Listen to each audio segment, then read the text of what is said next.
Hello, everybody, and welcome back to the Reality Recap. I'm your host, Queen E. At this point, you should know who I am, but if you don't, hey, how you doing? And I have to say, this week damn near gave me whiplash because there was drama happening all through the villa with all different characters. I was like, okay. I was locked in. I was fully locked in. Let me tell you the least dramatic thing that happened this week. The cliffhanger from last week, because I even forgot we were left on a cliffhanger. We had Curtis, who was stuck between picking Danielle or Ekin-Su, and he was giving this long, drawn-out speech, as they do. And I'm like, sir, we know you're going to pick Ekin-Su. That was the least surprising decision for me. And my personal hypothesis is because, and you don't have to agree, definitely let me know if you disagree in the comments. Love to hear your thoughts. I think that he sees Ekin-Su as his meal ticket. I'm sorry. And I saw a theory on TikTok where somebody was like, I feel like Ekin-Su is self-producing herself because she's so used to like production and TV sets and all kinds of things. I think at this point she sees how the show was supposed to be depicted in her mind, and so she's acting accordingly. And it kind of makes sense because some things that she does, it doesn't translate. I'm like, this doesn't feel like a natural reaction. But if you have the right music, if you have the right like cinematography going on, I'm sure in her mind, she's like, oh yeah, this is going to eat. And I think Curtis is kind of doing the same thing. So this couple, I don't know if I fully believe in them. Some days I do, some days I don't. I will say this week, I did soften to Ekin-Su a little bit. So we'll talk about that later. But yeah, this couple, you guys let me know your thoughts on Ekin-Su and Curtis, because I thought it was a for sure win for Ekin-Su when she first came into the season. But at this point, I don't know. And I also think there's some other standout characters that are quite surprising, in my opinion, that might be the dark horse to win the game. So it'll be interesting to see who ends up coming on top at the end of the season. But let's get into the stuff that happened this week. We have to talk about Scott leaving the villa.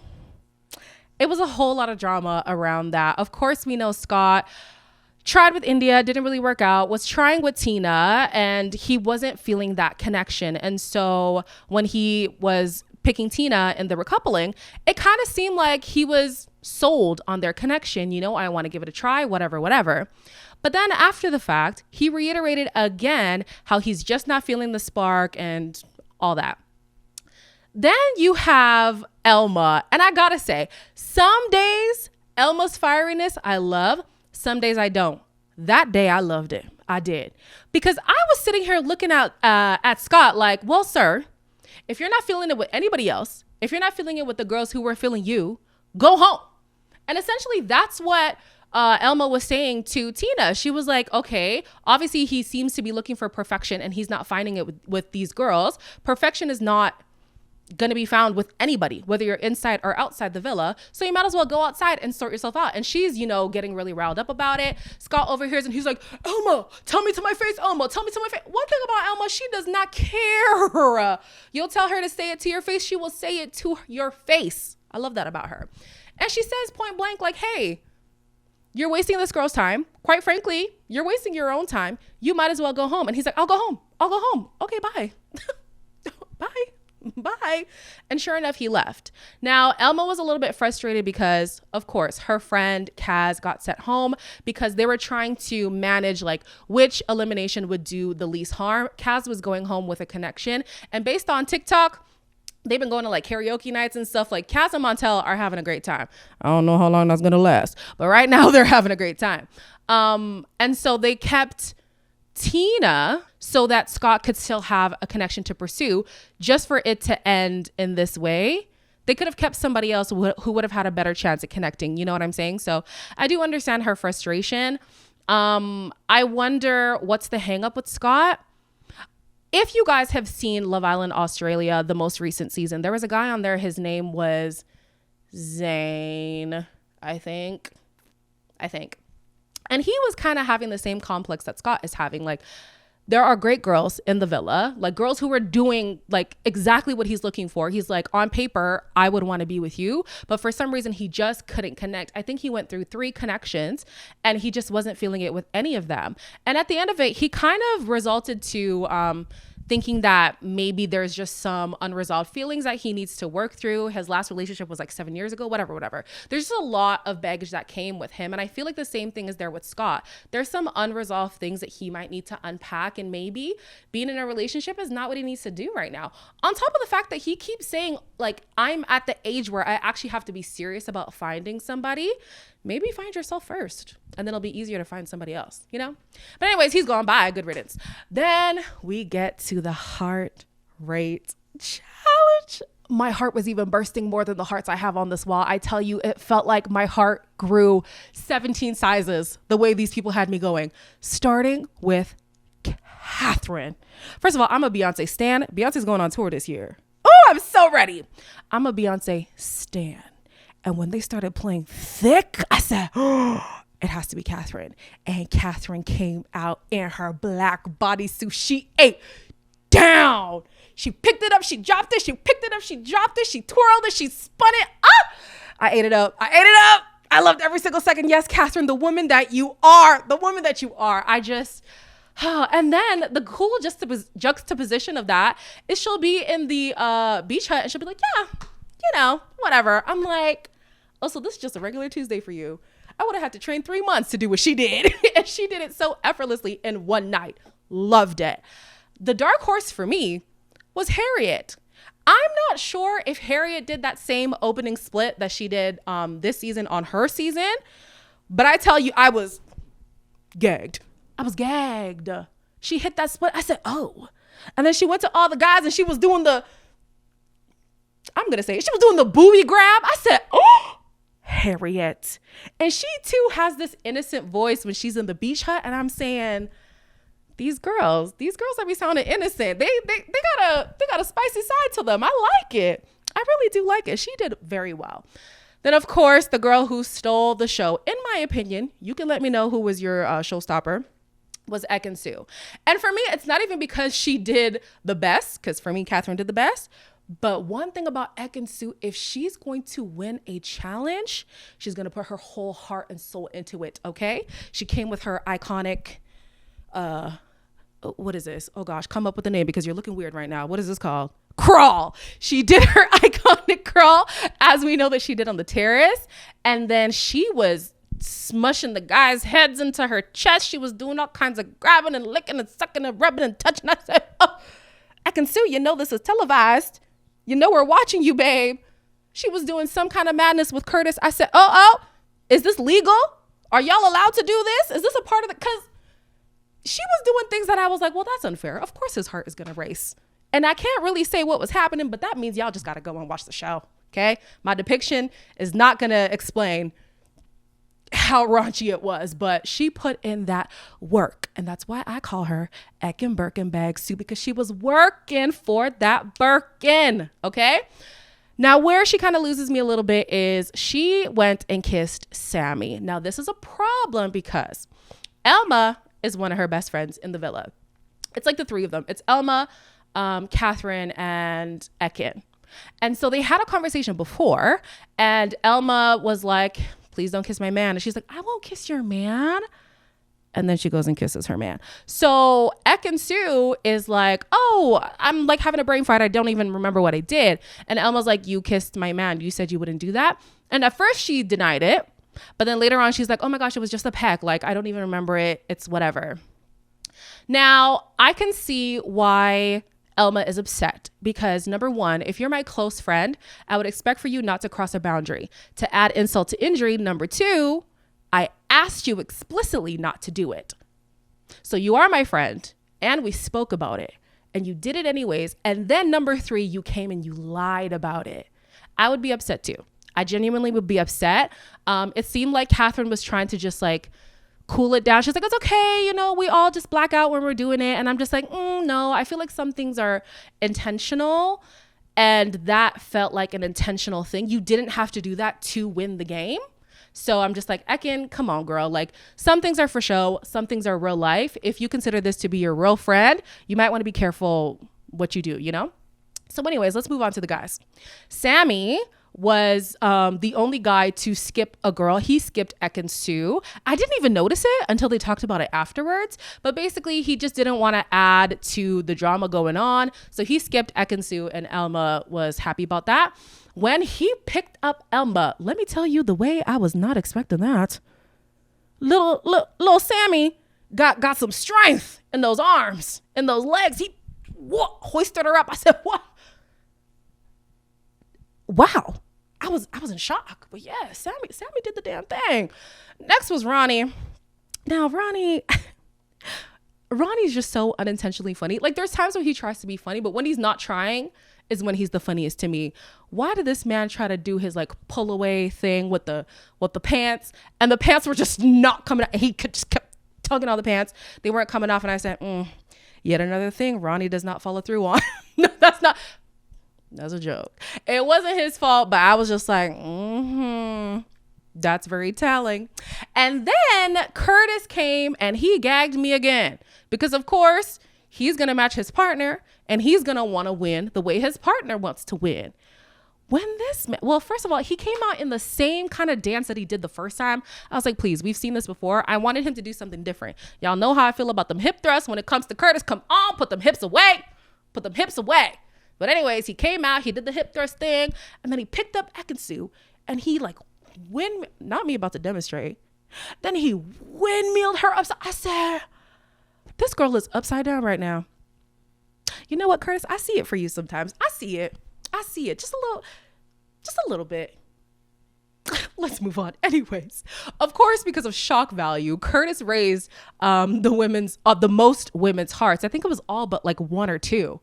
Not surprising at all. If I'm not mistaken, I think the winning couple who raised their heart the most was Harriet and Ronnie. And then the couple who raised their heart the least was, I'm assuming, Samie and Elma. I didn't write it down, so I forget. But I feel like it was them. Moving on from that, then we have Ron who leaves. So Ron basically is like, you know what? The process is hard for me. I came in thinking I would have more success, and clearly I'm not having it. And it's important to note that he and Tina, they were kind of put together by default. They make it seem like they had a connection going, but realistically, they had nobody else to pick. And so when the recoupling was done, they were stuck together. So they spent the night together and they both woke up being like, yeah, there's nothing here between us. And so I guess this prompted Ron to be like, you know what? I'm gone. A part of me kind of felt bad for Ron because when Scott left, there wasn't a dry eye in the room. Everybody was sobbing as if they were sending their partner off to war. I was low-key like, should I be crying too? I feel like this is something that we should all be doing right now. But when Ron left, they were all like, okay, buddy. We'll see you on the outside. I was like, oh my gosh, poor Ron. But I can understand how hard it is to just see everybody connecting in a way that you're not connecting. I thought that Ron would have more success on the show. He's a cute guy and he seems chill. He doesn't seem to be too problematic. I know he came and he pissed Elma off with the whole like, oh, she's doing too much with Ronnie thing. But for the most part, I think Ron is like, great. Like he's just a chill guy. So I didn't expect him to not connect with anyone at all. And I'm kind of sad he left the time that he did because maybe there would have been a chance with him and another bombshell that was coming in real soon. But yeah, he left and it is what it is. I also wonder how hard must it be for some of the girls? Like I'm thinking Catherine, for example. Catherine was in the villa for a long time, just experiencing dud experience after dud experience. And then finally, Omar came, but I have my eye on Omar and we're going to talk about that soon. Finally, Omar came and she had a better experience, but to have that like cycle week after week of trying to connect and hitting a wall or somebody coming in and not paying you much attention at all, it's really hard. And clearly Ron just couldn't bear with it anymore. I don't blame him. You can go home. So now it's time for two new bombshells to come in. We have Chuggs, who is 26 and he's from season 7, and Samie, who is 24 and she's from season 9. I'm going to be completely honest with you. Not a single neuron in my head could fire a memory of Chuggs. So much so that he kept saying Chuggs and I kept hearing Travis. And I'm like, who is Travis? I don't remember Travis. But then it says Chuggs. I'm like, Chuggs? With a name like Chuggs, you think I'd remember who he was. According to TikTok, he was only there for 48 hours. So, well, it is what it is. But Chuggs came in immediately. I thought his best connection would probably be somebody like Harriett. But we know Harriett is sequestered off with Ronnie right now. Should I be hating on them? Not hating. That's a strong word. Should I have my criticism about them? The more I see Ronnie and Harriett, the more I'm believing in it a little bit more. But the thing with Ronnie is I feel like he's good at keeping it cute for a while. Because in the villa, he left with Harriett, did he not? Like, they left on good terms together. And so the real test with Ronnie and Harriett is going to be how they act on the outside. So in the villa, I will say they're doing a lot better this time around than they did the last time around. And I think it has to do with Harriett being more strict. Honestly, she's more secure, she's more expressive, and she's more solid in her boundaries and her expectations. Love that for her, number one. But also, I think Ronnie realizes, I have to actually come correct this time around because she will leave me. But yeah, anyways, I thought Chuggs would connect well with her, but obviously she's off the table. It seems like right now his only connections that he could pursue would be Danielle and Tina, and that's going to be some drama later. When Samie came in, you would think Luca saw a ghost. The way his face just completely, like, all the color in his face left. It was like the man could not speak. The man could not move. And I'm thinking, what's the tea here? So the tea is, apparently on the outside, Luca had sent Samie a DM. And when he sent the DM, I think it was in February. It's crazy how I remember those dates. And she had a boyfriend. So she didn't read it. He unsent it. He sent her another DM in September, I think it was. And did she respond that time? I don't know if she responded, but she said she was just off the heels of the breakup with that same person. And so it was a weird time. But then she got another DM from somebody else saying, hey, Luca's into you. So obviously there's this established, interest on both sides coming into the villa. The man couldn't even look at her for more than 3 seconds. It was odd. And so everybody can sense, okay, Samie and Luca, there might be something there that they want to explore. When Grace enters the scene, she knew immediately she's coming after my man. And so it starts this whole like back and forth. Is Luca going to do something? Is he going to stick with Grace? Like, what's the deal going to be? So Sammy's making her rounds because she doesn't want to just beeline to Luca, obviously. She's making her rounds and she's talking to Ronnie. And Ronnie's like, I don't even know who you talking to me, girl. We all know who you want to talk to. We all know that you like Luca. And I think, because I don't know if they said it explicitly, but I think Ronnie and Samie on the outside are actual friends. Because during the Snog, Marry, Pie, she did say like, oh, my mom loves you, like whatever. I think they're friends on the outside. So Ronnie already knows you want him. So what can we do to get that connection going? Casey is trying to encourage Luca, basically saying, hey, you're not closed off. You might as well see what it could be, especially because there's some like kind of unfinished business there. But if I am remembering correctly, I think after the recoupling, both Grace and Luca said like, you've got all of me. And although that's not the explicit words like, okay, we're closed off now, it gives the impression that you're not going to turn your head as soon as somebody comes in, right? And so I can understand where there's this like awkward tension going on, and this is going to carry on for a while, right? So they end up playing Spin the Bottle. I love the twist that they did on this game, because typically it's just like a regular truth or dare, but some of the truths were for everybody. Like I liked it. It was different. So I'm going to talk about the things that stuck out to me. Samie thinks that Ronnie and Harriett are least likely to last on the outside. And this caused a bit of drama, again, with the added context that Samie and Ronnie are supposed to be some level of friends. At least that's my understanding of their relationship. So he was offended at the fact that his own friend would think so low of his relationship, right? And then Harriett starts to be upset because there's some like jabs that other people are throwing at their relationship. And I felt like Ronnie was more touched than I thought he would have been. And he said to Harriett, like, you only are bringing up drama because everybody else is in drama right now. And he kind of was making it seem like, oh, you're looking for problems where there aren't any. And I think considering the history between them, he should be careful saying things like that. Like, Harriett is still in a place where she's trying to like bridge the gap between her old feelings and the things that she's heard about him, the things that she's seen about him in blogs and on TV and whatever. So of course, when you see something that's like bringing back those hurt feelings, I think it would be more productive for Ronnie to say, hey, listen, I know that sounds bad. I know maybe you think that people are seeing things that I'm not showing to you. You feel like you're being left in the dark, but you can trust me. I'm proving myself to you. There's no need to get upset about it. So luckily it didn't turn into like a big thing, but I felt like it had the potential to go that way. And I just wish that Ronnie would be a little bit more reassuring in moments like that. But anyways, it wasn't a whole bust up, so that's good. The real drama of the spin the bottle game is when Luca is asked to kiss the girl he vibes with the most. He goes and kisses Samie. And the reason why this is a problem is not only because of the history between Luca and Samie, but Luca and Grace had a conversation before the game. And she said, please don't kiss Samie. And he was like, okay, well, who wouldn't bother you? And she was like, Catherine. You could kiss Catherine. And he kisses Samie. And it's like, you know how I feel about your connection with this girl. I told you explicitly not to do the thing. And then you go and you do it. And now you want to talk to me saying, oh, are you okay? Do you think I'm okay? Do I look okay? What did I say last week? Hurting me is a choice. Hurting me is a choice. The easy thing he could have done is cop out. And I know the villa doesn't like when people cop out or whatever. For the sake of your relationship, you better cop out. How are you going to do something deliberately knowing that it is going to hurt my feelings, and then you look me in my eyes and you act confused, wondering why I'm pissed off? Like, please make it make sense. Please make it make sense. Now, in as much as I feel that way, I do think that Grace was doing a little bit too much. I'm sorry, Grace fans. I'm sorry.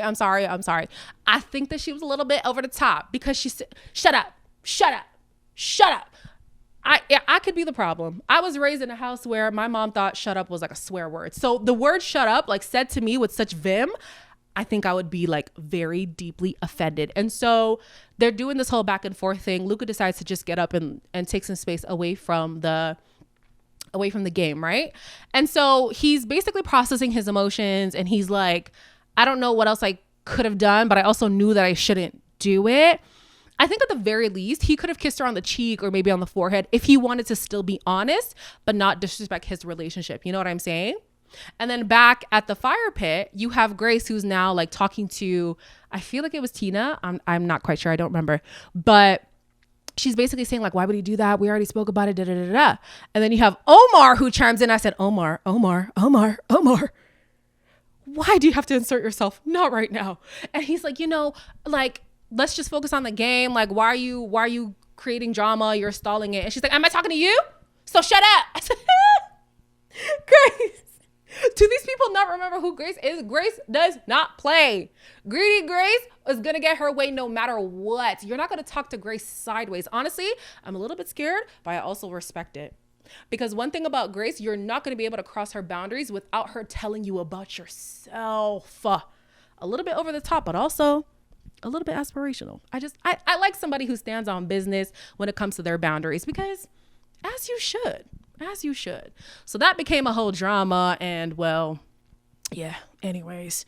Then Samie is trying to talk to Luca, not in a way that's like kind of forceful, like, hey, we have to address this whole like elephant in the room thing, but just trying to make it friendly and whatnot. And that just becomes a whole situation because, according to Grace, she feels like Samie is trying to ruin their relationship.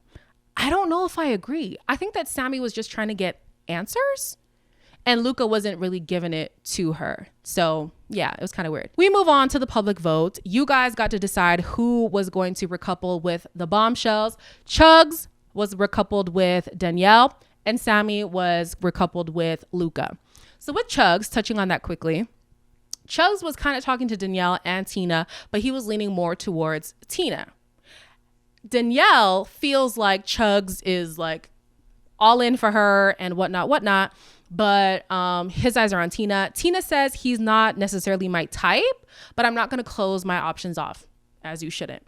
Then with the Samie and Luca situation, I think he slept outside on the day beds with Grace. And the next day there was a little bit of drama because he was on the day beds with Samie and Ekin-Su. And Ekin-Su gets up, she walks away to make sure that they have some alone time or whatever. During this time, people are coming, they're sitting down. Ekin-Su was calling them, very obviously trying to make sure that Luca has his moment with Samie. Now, a part of me was like, is she trying to sabotage? Because she obviously knows that there's a lot of tension between him and Grace right now. But then I remembered they do see each other as like brother and sister. And so maybe she was just trying to say like, hey, I want to give my brother the best chance. I don't know. I just can't tell Ekin-Su's intentions sometimes. I don't know. But anyways, in this conversation, Samie asks, if I came in earlier, would things have been different?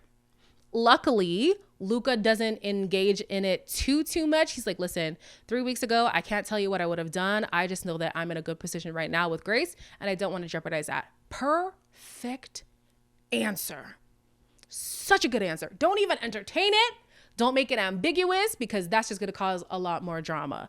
But then I'm wondering, would things have been different if she came earlier? I guess that would depend on how he sees Grace. I feel like the better connection, honestly, would be Luca and Samie. I haven't seen them relate too much, obviously, because he's avoiding her like the plague. But just logistically, I think they do make more sense. I think the kind of guy that Grace wants is just different to Luca. I can't necessarily describe it, but I just don't see it being Luca long term. I think that Luca would see Grace as like kind of like the way he saw Gemma. Can I be honest? I think it's like there's this girl and she obviously comes with like a certain like status, a certain kind, like there's an aura that comes with Grace. And I think that he is drawn to women like that. He's drawn to like strong, confident, self-assured, very ambitious, like got a lot going for them type of women. Not to say that Samie isn't that, but I think because Grace came in before Samie, he's now locked into that situation. And of course, the more time you spend with somebody, like feelings grow. So of course he does genuinely like the girl. But with Samie, I think that they're kind of on par, even age wise, it makes more sense. I think they roam around in the similar circles. I think they already have like mutual friends and stuff. I can just see it more with Samie, but he's choosing to close that off. So anyways, then the bombshells get sent on dates. She asks him again, would things be different on the date? And again, he plays it safe. He's like, I don't know. Couldn't tell you.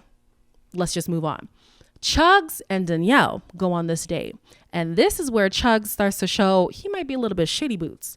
The date, it wasn't really given. And they both could feel that. It wasn't like sparks flying, like, wow, you're my long lost connection.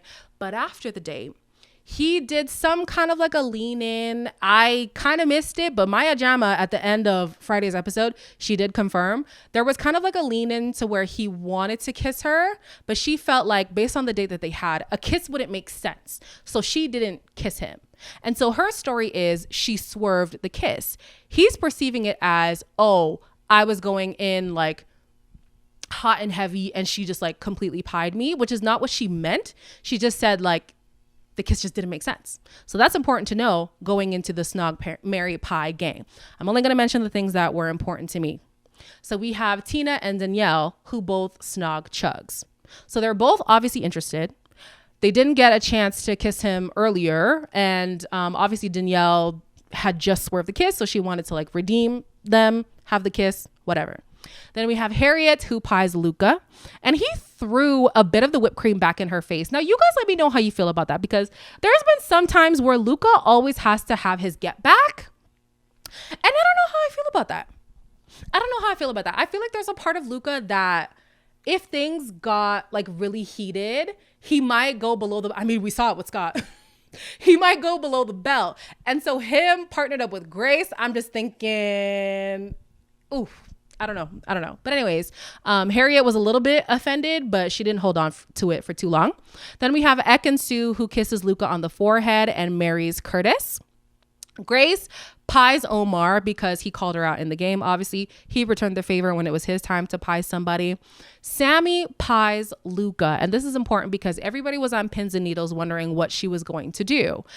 I think she kissed Curtis, she married Ronnie, and then she pied Luca.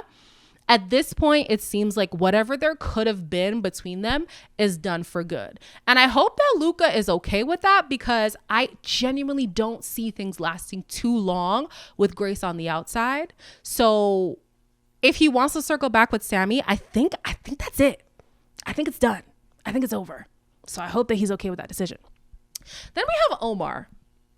Omar really pissed me off this episode, and I'm low-key kind of glad he did what he did, because I've had my suspicions about Omar, but I haven't had enough evidence to prove it. So Omar snogs Tina. Like, gave her a proper kiss too. Not a peck, not a cheek kiss, not a forehead kiss. He proper kissed her.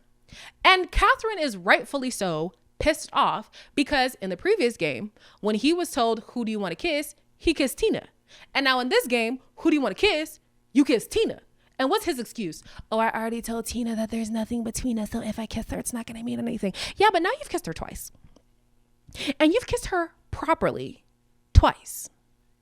I don't know about you, but I'd be looking at my man sideways being like, okay, it's not giving there's nothing there, sir. It's giving you still got your eyes looking around. I don't know, Omar. I got my eyes on you. And then lastly, we have Chuggs, who snogs Tina and marries Samie. And I don't think he pied Danielle, but clearly there's this whole like, okay, I thought him and Danielle had like a thing going, like what's going on? And so Danielle's trying to explain the situation to the girls, and she's like, listen, he went in for a kiss. I wasn't with it, but I made up for it in the game. He is like, oh no, she's trying to make it seem like I was begging her or whatever. She wasn't even doing that. Like, Chuggs, what are you on?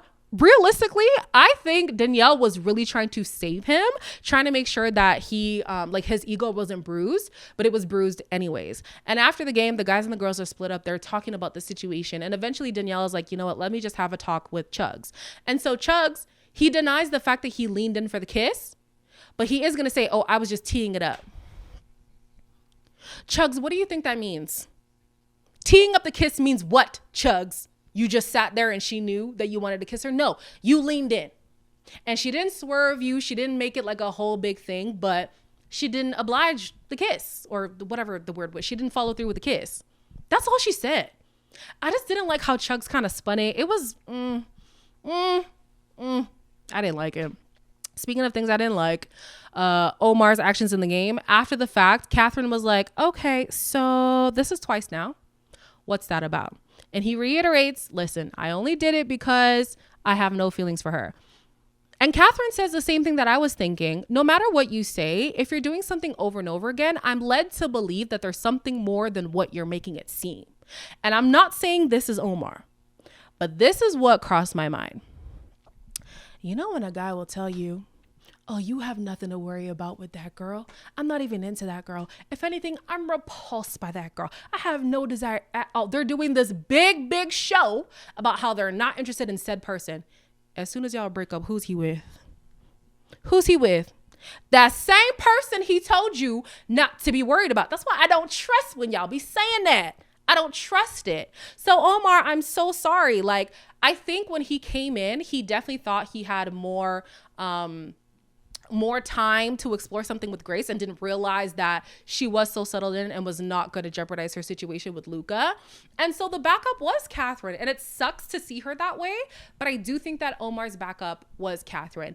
And so sometimes I do question, is he genuinely into her, or is she just the default option that he has? And so I would have wished that he played it differently. Even he said in the beach hut, I should have played it differently. I still got my eyes on you, Omar. I'm sorry.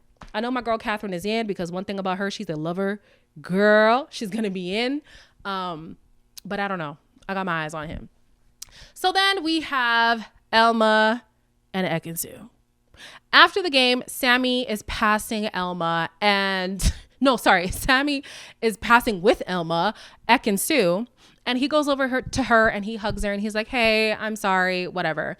Under her breath, initially, Elma's like, don't apologize. And then she says it louder, don't apologize, stand on business. One thing about Elma, she appreciates people who stand on business. I do love that about her, like I said. But I feel like this time around, it was a little bit out of place, because she said one of her best friends in the house is Ekin-Su. And so after the whole thing with Ekin-Su kissing Samie, she said that she forgave Ekin. But now you're here saying, no, don't apologize. And then Curtis gets into the mix. Basically, he sees his girl crying because Ekin-Su was getting emotional, saying, like, I've already had a rough day because of that game. And now as my friend, you're going to tell me, or you're going to tell somebody to not have empathy or sympathy towards me because of your hurt feelings. Like, bruh, that's hard. And she started crying. And I gotta say, this might be the only time throughout the season that I believed Ekin-Su's tears. I genuinely felt like, oh wow, like she's hurt. I'm used to seeing Ekin-Su as the performer, the person who's like the tough friend. And I should know better because I'm known as the tough friend too sometimes. Check on your strong friends, okay? Check on your strong friends. But yeah, Ekin-Su got emotional, and I felt for her because it's like, man, people have this perception of you. Now somebody's showing you some semblance of like, hey, sorry that this is how people see you. And then your supposed friend is like, no, don't apologize for that. I don't know. I felt for her. And so Curtis, on her behalf, goes over to Elma and he's like, hey, you're basically kicking her while she's down. Like, that's not cool. And Elma's like, well, first of all, I didn't say he shouldn't hug her. I said he shouldn't apologize because that nullifies why you did the thing in the game. Like, if your reason was a valid reason, don't take it back. You should stand on business. I fully agree. Stand on business. But then Curtis was like, okay, but you can see the state that she's in. Why does saying that, why would saying that be necessary? I'm in two minds. I think it's okay for Elma to feel that way. Like, okay, if you take it back, then it's kind of like you weren't being true to yourself. But also seeing that that's your friend, I don't think the comment was necessary. And so things get kind of heated between them two, basically because she's like, I'm not going to change my mind about this. I have my opinion. You're entitled to your own opinion. It is what it is. And he says, well, Elma, you tend to get really like, what did he say? I forget the specific word that he said, but basically he's just like, you are on 10 a lot of the time. And she kind of is. She is a passionate girl. You know, when she feels something, she feels it very strongly and she's going to let you know about it. But yeah, I don't know. It's a complicated one. I feel like it didn't have to escalate to the point that it did. But then I also understand Elma's feelings. So the next day, Elma, Catherine, and Ekin-Su, the beautiful trio, they have a conversation. And basically Ekin is like, I was hurt by what you said because we're supposed to be friends. And I thought that we had moved on past the whole Samie thing. And Elma does admit, okay, I did forgive you, but forgetting is really hard for me. Can you guys forgive somebody and still bring up the thing? Because I feel like then you didn't forgive them. Like, to me, forgiveness is like, okay, clean slate, let's move on. I think if you're still bringing it up, then a part of you is still like, I don't fully forgive you. And so for both of them, they now have these hurt feelings because their friend did something that they didn't expect their friend to do. But after this conversation, I think that it's been laid to bed for good. At least I hope so. And then poor Catherine just in the middle, just like, I hope my friends like can mend things. I hope so too, girl. Because I really like their trio. I think it's cute. So then we have a recoupling. You would expect everybody to pick whoever you would expect to pick got picked. I don't know how to explain that, but it was pretty straightforward.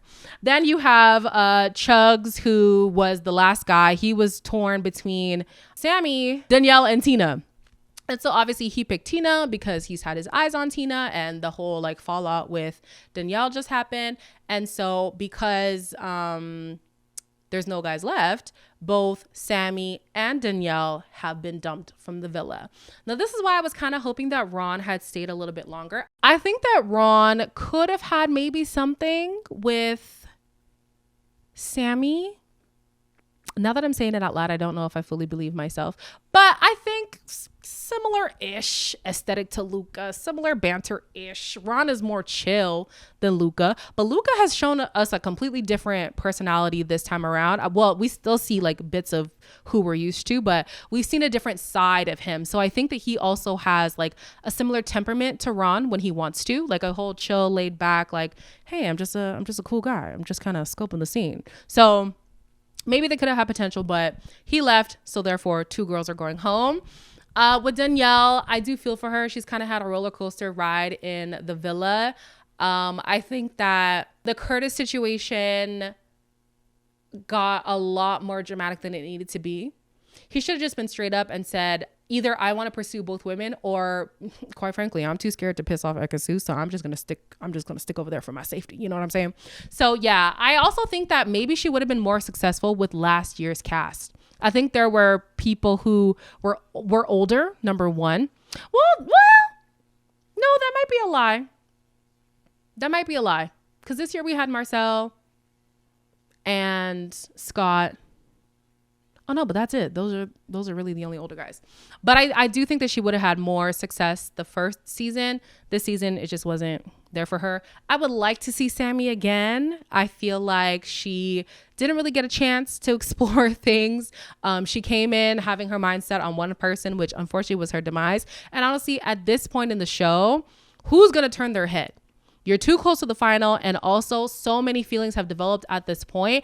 It's kind of counterproductive to even just toy with the idea of exploring a new connection with the risk of ruining like a good thing going. I just don't think it makes sense at that point. So yeah, I would like to see her maybe with a whole different crowd of people. Like maybe put her on games. I want to see how she would fare with like some of the Americans or some of the Australians or some of the Swedish people. You know, let's mix it up. Add a bit of spice. Don't bring Danielle though. She's okay in the UK. You keep her in the UK. But yeah, that was this week's. Well, speaking of games, actually, I was thinking Ekin-Su probably would kill on games. Now, I don't know how it would work connection wise because people basically know Ekin-Su's reputation at this point. I don't know if they would fully buy into like if she really had feelings for somebody, but simply for entertainment purposes, for somebody who's going to give it all in the games, no matter what, be cutthroat, no matter what. And I don't think she has too many ties like friendship wise to people. I think that would be great. I think if Love Island Games the next season, and it should be coming sometime in the next few months, if they really want to make a splash, bring Ekin Birkenbags too. I think the ratings would go through the roof. But yeah, that's it for this week. I'm wondering what could happen at this point. Would any other bombshells be coming in? Because I think we got about 8 episodes left. Ooh, it would have to be a blinder of a bombshell. It would have to be somebody who's like undeniably desired. I don't even know who that would be. I'm still putting out my petition for Ovi. Ovi, if you can hear me. He's probably so tired of people trying to bring him on the show. But yeah, at this point, I think everybody who's in a couple is pretty solid. So I'd like to see how things like the parent meetings go, or like the family meetings go. If I'm to make a prediction on what families would be like maybe questioning the connection, I definitely think Catherine's family might be like, we got our eyes out. I definitely think Harriet's family would definitely have their eyes out, or like family and friends. I also think Gabby, because we actually didn't talk about Gabby and Casey much, but with Gabby and Casey, I know that they're pretty like locked in at this point, but Gabby has been showing little bits of that insecurity that she still has when it comes to Casey. I think even in the game, in the spin the bottle game, he was voted the guy with the highest body count, and she had a bit of like a oof about that. Just knowing that your guy is perceived, it might not be true, but he's perceived as like the player of the group. I think that that's going to be something that she's going to struggle with on the outside. So I wonder how her family and friends are going to advise her in navigating that whole thing. I will say, I do think that Casey has convinced me more this week than last week.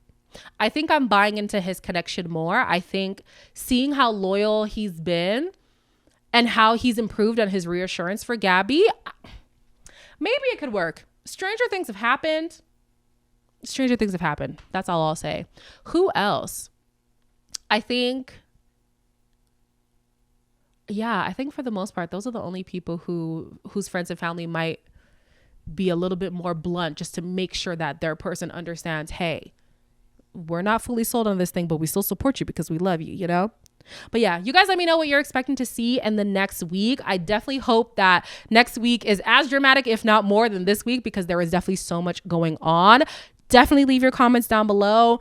I want to know all your thoughts. Do you agree with me? Do you disagree? What are your predictions? Do you feel like the dumpings were safe? Do you feel like people should have a second chance, or whatever? Who do you think deserves redemption on the season?